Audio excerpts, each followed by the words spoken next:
Po, mga kababayan, ma'am sir, this is Jom, the Filipino channel. Ang inyong lingkod. So today is September 6, 2025. At tayo ngayon ay pupunta dyan sa Iyo, Bayon, Valenzuela Street, Marulas, Valenzuela po yan. At dadalhin po natin sa may Pangko Square, sa may MacArthur Highway, Potrero, Malabon po yan. Okay, so magbabalik po tayo mamaya konti. Kuha na po natin sila. Disclaimer lamang po, ang content po natin ay kalsada at hindi ang passenger. Kaya nga naman, sakali man po na may marinig kayo, mga pangalan ng lugar, pangalan ng tao, pangalan ng organization, so government or private man yan, ay wala pong kinalaman ng channel na ito at wala pong pinapatungkulan. Lahat po ng pinag-uusapan dito ay pawang dito lang po yan sa loob at wala pong pinapatungkulan sa labas. Okay po, so magbabalik po tayo mamaya konti pag nakuha na po natin sila. Alam po ko, ito yung pinaka-dashcam po natin. Magre-record po yan. Ano ho? Nakatutok sa kalsada. At i-upload ko yan sa aking YouTube channel ko. Okay lang ma'am? Sige po. Salamat po. Isang talata pa po sa bagong iban na ito po ay nagkukonek ng isang katotohanan na ito. Tingnan po natin ang Juan Kapitulo 1, versikulo 14. Pastor? At naging tao ang salita at tumahang kasama namin at nakita namin ang kanyang kaluwalhatian. Kaluwalhatiang gaya ng sa tanging anak ng Ama, puspos ng biyaya at katotohanan. Ang sabi po ng talatang ito, John 1 verse 14, that I may dwell among them. Ito po ay halaw pa rin sa salitang tabernacle, that I may tabernacle with them. So, makikita natin mga kapatid, yung sinabi ng Diyos doon sa Exodo that the sanctuary is a place wherein God will dwell. The realization of this in the New Testament is embodied in Christ. At si Kristo yung itinuturo nung sanctuaryo na yon na nandun sa Exodo. Ito rin ang nilalaman po kung paano nagliligtas ang ating Panginoon. Hindi lamang po mainam na malaman natin na ang sanctuaryo ay merong mga kasangkapan tulad ng table of shewbread, altar of burnt offering, at iba pa pong mga muebles sa loob ng sanctuaryo.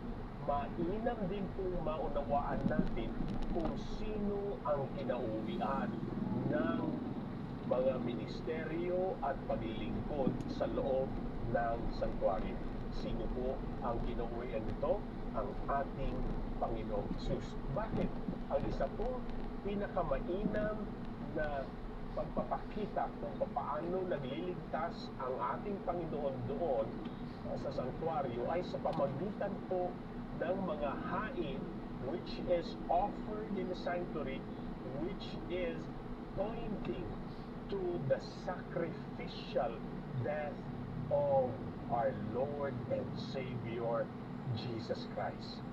So, makikita natin kung paano itinuturo ng aklat ng Exodo ang pagliligtas ng ating Panginoon.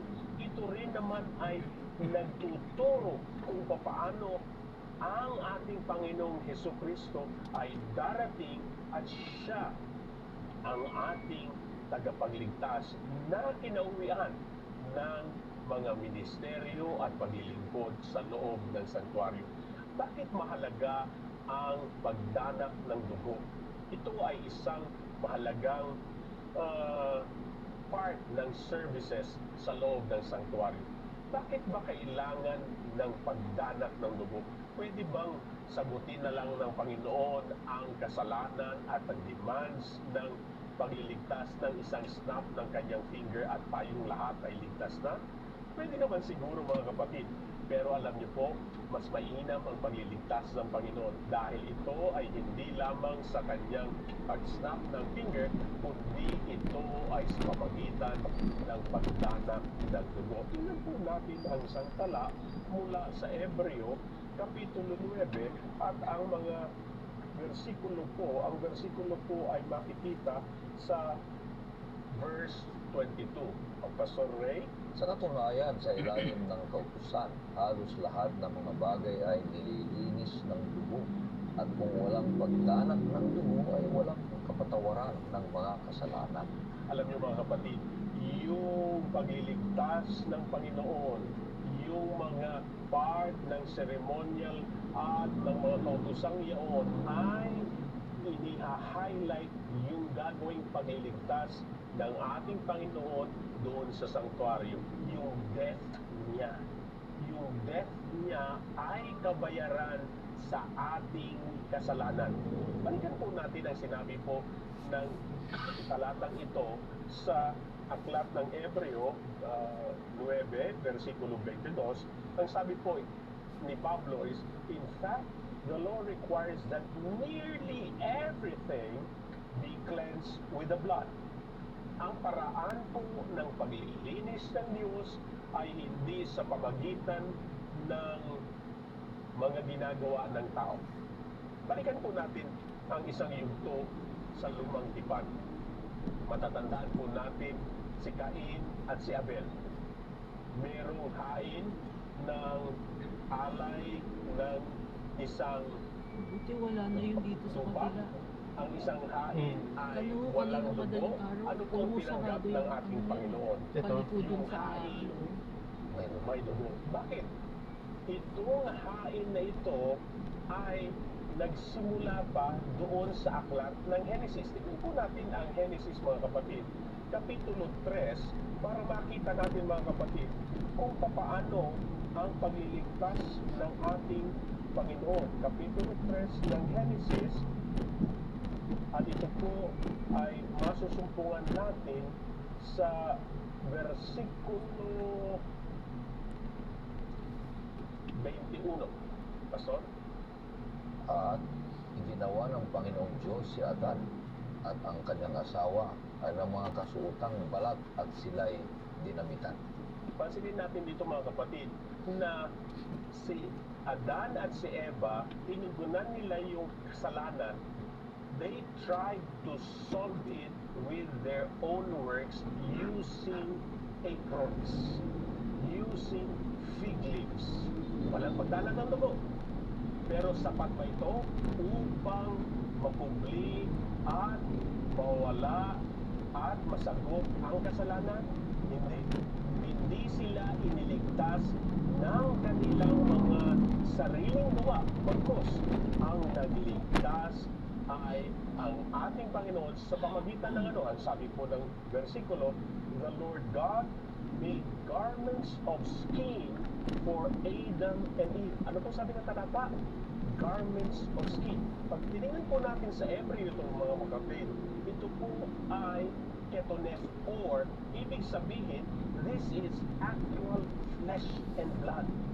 Yung actual flesh and blood, may offering na nangyari doon pa lamang sa Genesis. Kaya nga napakainam na makita natin kung paano nagliligtas ang Panginoon sa pamagitan ng pagdanag ng dugo. Kaya nga ang sabi ng Hebreo, ang paglilinis ay sa pamagitan ng pagdanag ng dugo. Kaninong dugo? Dugo ng kordero. Dugo ng tupa na yon. Ang sabi ng aklat ng Juan, Ito po. behold, the Lamb of God who takes away the sins of this world. Sino po yun? Ang ating Panginoong Jesus. Thank you po na Salamat po.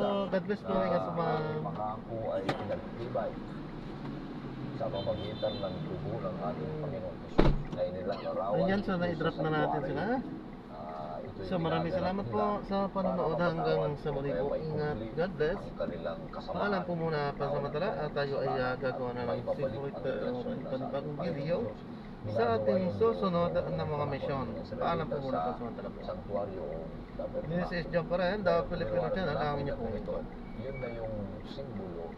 Lahat ng mga yun ay si Kristo Jesus na tumahad na sa atin sa bagong tipan na magandang larawan kung paano ang Panginoon Diyos ay nagtibay niya ang pagliligtas ng bawat isa sa atin na tayo ay tiyak na mayroong pag-asa ng kaligtasan sa pamamagitan sa ating Panginoon Kristo na tumahan sa bawat isa sa atin.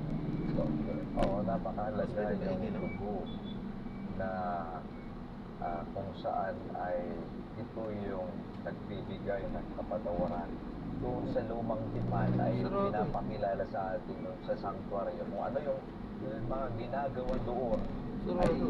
inaanino niya kung ano yung ginawa ng ating Panginoong Jesucristo. Kanya nga't kung bakit merong dugo na kakailanganin ng isang pari upang yung high priest na magdadala doon sa most holy place. Ito yung inaanino yung ginawa ng ating Panginoong Jesucristo na yung kanyang dugo na mismo ang nabuhos para sa ating mga kasalanan.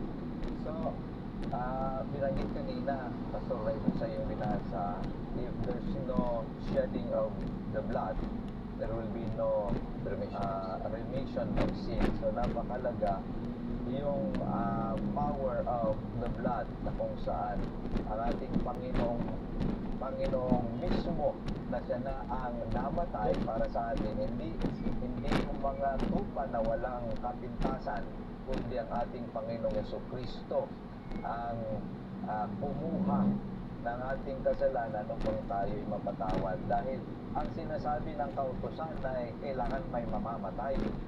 Kung walang mamamatay, kung walang pagtahak ng dugo, ay walang kapatawaran ng isang tao. Yun yung ninanais ng kautusan na mangyari. Kanya't ang ating Panginoong Hesus, imbes na tayo sana, siya na ang kumuha ng ating mga kasalanan. Yung pagtahak ng dugo ay bilang patungong kamatayan na. Kung walang karang dugo, mamatay ka. Kaya nga't salamat sa ating ating Panginoong Hesus na siya na lamang ang magbibigay sa atin ng pag-asa ng kaligtasan ng mga kawalang sala bawat sa atin. Dito natin nakikita nung mga nakaraang linggo, mga kapatid, na ito yung sinasabi Ayan, so maraming salamat po sa panonood. Hanggang sa muli, ingat. God bless. Paalam po muna po sa mga at gagawa na po natin ang simulat video sa Jesus. Paalam po. Paliwanag po na ito